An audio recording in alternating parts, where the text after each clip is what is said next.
कवठेमंकाळ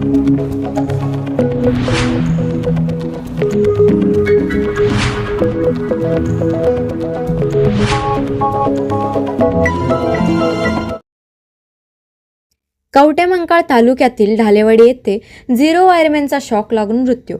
संबंधित वायरमॅनचा हलगर्जीपणा. कारवाईची मागणी. सांगलीच्या कवठेमंकाळ तालुक्यातील ढालेवाडी जवळील तळेवाडी येथे आज दुपारच्या सुमारास एका 0 वायरमॅनचा शॉक लागून मृत्यू झाला आहे. महादेव अप्पासो खांडेकर, वय वर्ष 28, राहणार इरळी, तालुका कवठेमंकाळ असे मयत 0 वायरमॅनचे नाव आहे. ढालेवाडी जवळील तळेवाडी येथे असणाऱ्या 11 kV डीपी लाईनचा जंप तुटला होता.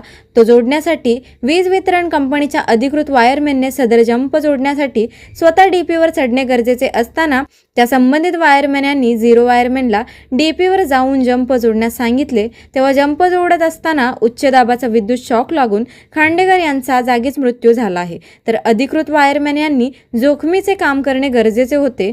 त्यामुळे खांडेकर यांच्या मृत्यूस कोणाचा निष्काळजीपणा कारणीभूत आहे याची चौकशी करून संबंधित वीज कर्मचाऱ्यावर कारवाई करण्यात यावी अशी मागणी करण्यात येत आहे.